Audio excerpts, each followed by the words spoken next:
Hi, guys. Okay, so I first want to explain for everybody that didn't see. This is the first episode of the podcast that I am also live streaming. So I was really, really excited when I had this idea to live stream the podcast, talking about my topic that I was going to talk about, anyways. And then after the live stream's over, uploading the audio to the podcast. So if you're listening on the podcast and you didn't see that video on my channel, you are now going to be hearing the audio from live streams talking about all the Turner syndrome topics. So that is the exciting update for the podcast. I'm really excited about this format. I feel like it'll be really good. I do need to say, for those that also missed it, I normally have been uploading the podcast episodes, well, trying to. The last few weeks have been kind of sketch, but I've been trying to upload the podcast episodes on Wednesdays at noon. I will still be doing Wednesdays. We will see how a certain time each Wednesday goes with live streaming it. So we'll go from there in a bit once we have some few times under our belt. But I'm really, really excited to start live streaming this. And yeah, I don't know what I want to do for the comments yet. I think I'm going to just respond to any comments at the end. So if you have any questions watching the live stream, or you have any comments or anything like that, put them in the comment section and then I will respond to them at the end. Okay, so what we're going to talk about today is the blood work update. If you listened to the podcast episode that went live yesterday for when I'm recording this, it was all about seeing a naturopath. You may have also already watched the video version of that on my channel, where I talked to the naturopath about bioidentical hormones and the first step that I had to do in working with her to get some base foundation of knowledge to go from was get blood work done. So very long story short, I was able to have the blood work done. It ended up being the morning that I had to evacuate for the wildfires. So I have not gotten to touch base with her about the blood work yet, but I thought I would share with you guys kind of what the blood work showed. It was very different, but not different at the same time, going to get blood work during COVID. They did make me make an appointment. So they aren't doing walk-in, well, at least where I went, they aren't doing walk-in for the lab anymore. You make an appointment. So I think they're hoping to trickle people in instead. That being said, there was also construction going on. So I was a few minutes late past my appointment time, and I still was able to get in really quickly. So that was good. I was really happy to get the blood work done. I wanted to get that part over so I could see what was happening and go from there. I did find it funny when I went up to the desk to check in. I had the receptionist that was checking me and say, "Oh, wow, your doctor really wants to know a lot." And I'm like, thinking I asked for these, but yeah. That was funny. And then I did have to fast because one of the tests was fasting lipids. So I had to fast for that one. Alan, it's okay. Alan. Hold on.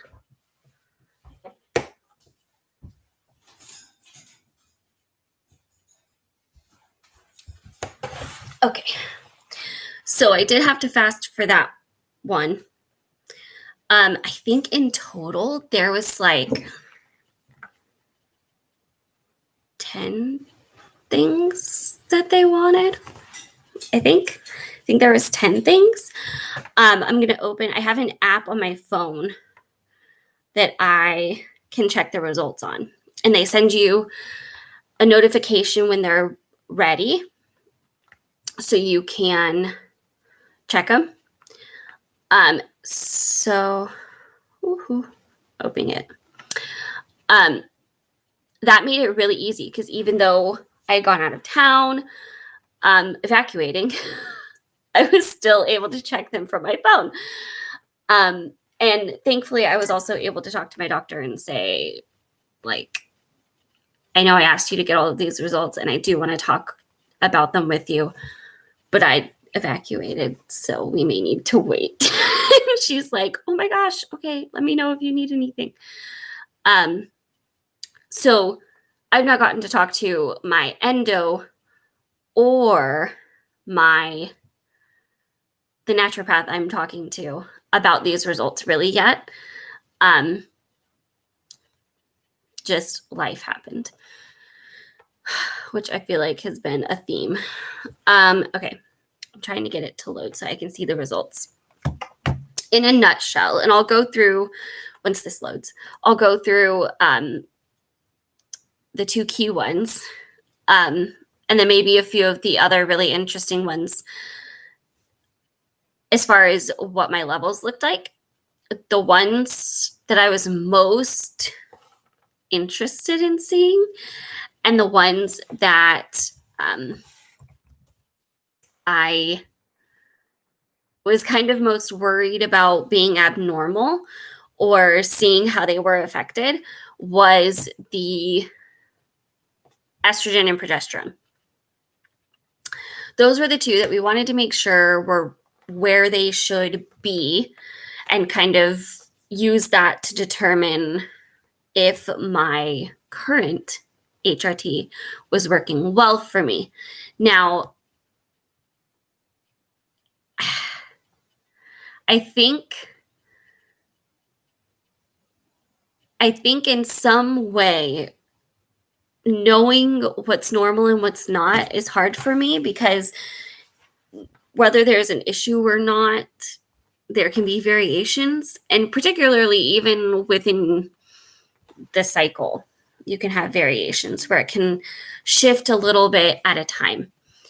But in general, it should be pretty regular. I was not sure what to expect.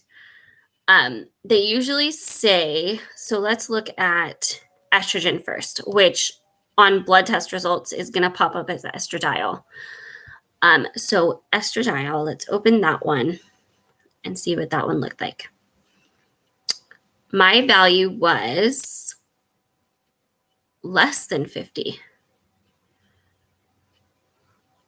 Okay.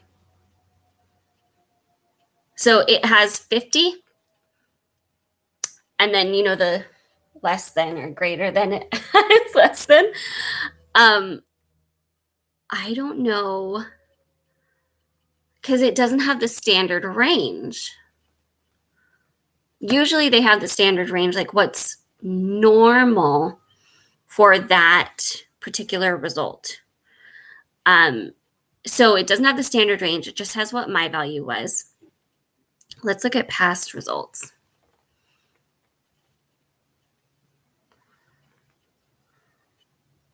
Oh, it's been solidly just reading as the same thing. Okay. Well, I mean, consistency is good, right? So let's go back and let's look at I wanted to look at the progesterone. I don't see the progesterone right now.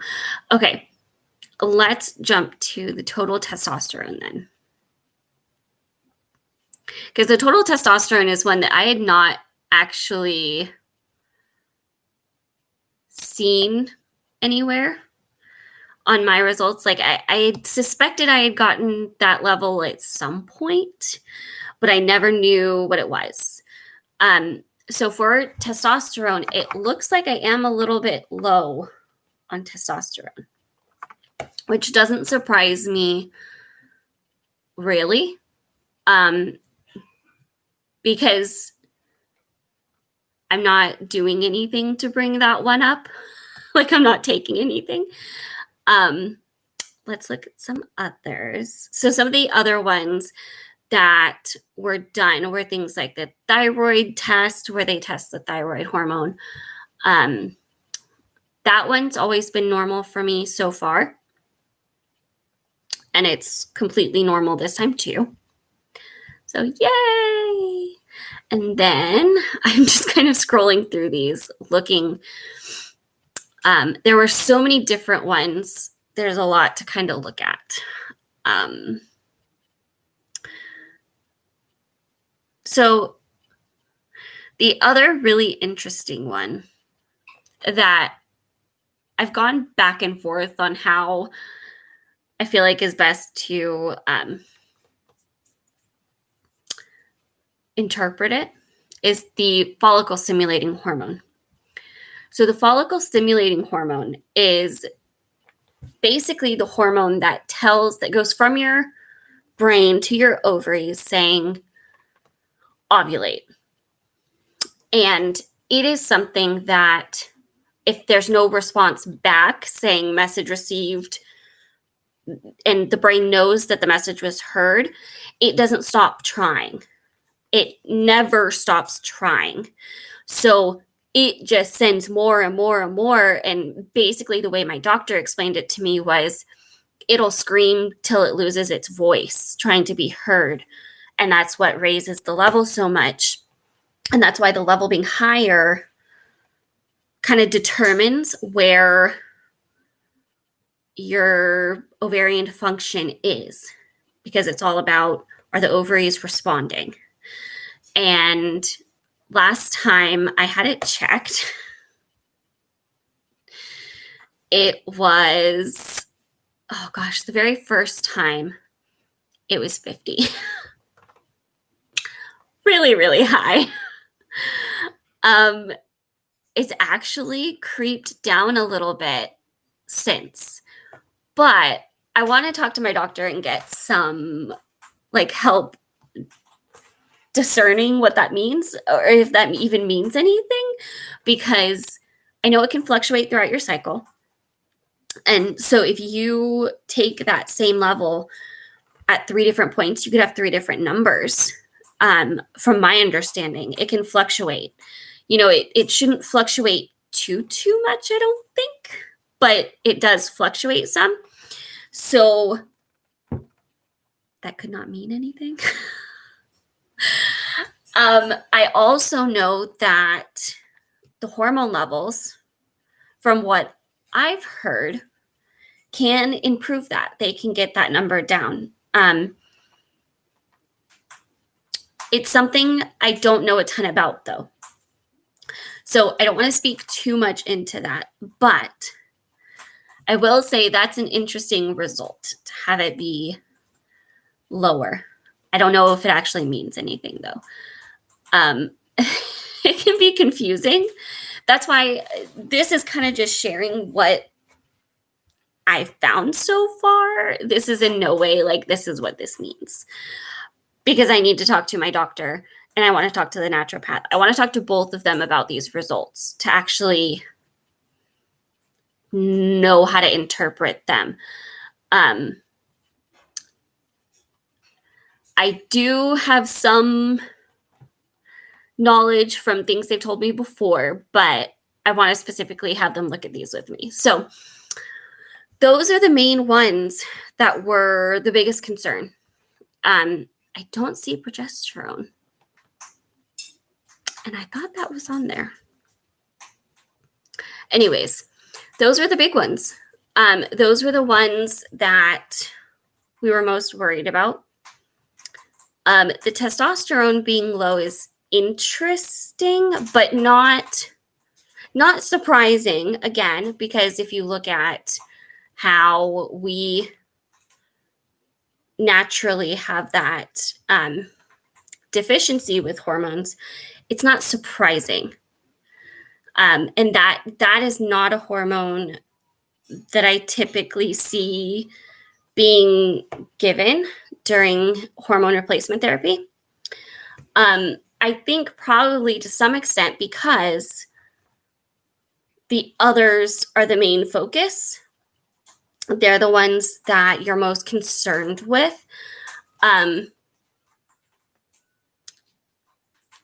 am going to talk to them about that, though, because that's interesting too. So there you go. That's a little quick rundown of what the results showed as far as where my levels were. That is in no way what that means or what's going to be moving forward, like what we're going to do. I honestly don't know. I have no idea until I talk to them. I did not, last time I spoke with my naturopath, I didn't, because it was our first phone call, I did not record or share her side of the conversation, just because I didn't know if she would want me to. So I didn't. I just shared what I was saying, a little bit of what I was saying. I may at some point, I don't know if right now, but I may at some point ask if she would be willing to do a podcast with me and talk, and see if she would be willing to do that. That would be really cool. Yeah, we'll have to see. That would be really cool to be able to talk with her. I think getting that perspective on things for where you're at. I know when I get blood results, it's easy for me to make my own conclusions from what they're showing as this is the normal range, this is where you're at. It gets easy for me to kind of play detective and like, okay, so that means I'm at this point with it. But there's a lot of context you can add to blood results that I really try to make sure I understand and ask questions, even if it's something I feel like I know the answer to. So even though I feel like I know or understand most of them, there probably are a few that I'm going to, more than a few, I'm going to double check, even though I think I know. I'm going to make sure I ask about all of them just to make sure I understand. And this is where kind of having it be a conversation with your doctor is really important, to be able to talk that stuff through, to be able to, have it be a conversation and have them help me understand. So there you go. If you have any questions, leave them in the comments and I will go through any questions that are in the comments before I hop off. I was very excited to get these. It was a lot of results though. There was, here, let me count.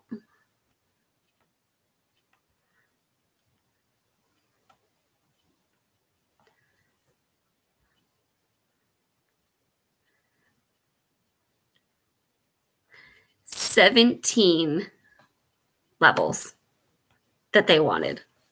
17 different levels. So there was quite a few vials taken when I went to get the blood work done. It was a good thing I have good veins, which I'm always thankful for. But there we go. So I just thought I'd come on and share. I wanted to update you guys on that and kind of share where things are at. I still don't know for sure what we're doing moving forward. I won't until I talk to them about it, but that is where I am at. That's what came of those, and I still need to talk to them. If you have any experiences you'd like to share, if you have any comments, questions, anything like that, please leave them in the comments below, and I would love to chat and hear your stories and your experiences. Yeah. Thank you guys so much for hanging out with me. I will be doing this every Wednesday.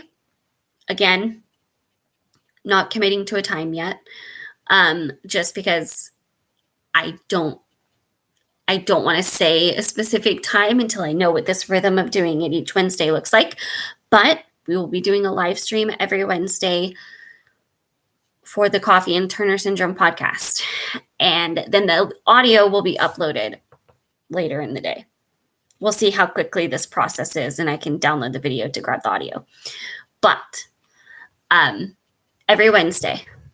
So come with your coffee, come with your questions, and we will talk Turner Syndrome. I hope you enjoyed this. I hope it was helpful in some way. I will keep you guys updated as I kind of discern more what these results look like, and talk to my doctors about all of them and see where things go from there. So I hope you guys have a wonderful rest of your Wednesday, and I will talk to you guys for the next episode. Bye.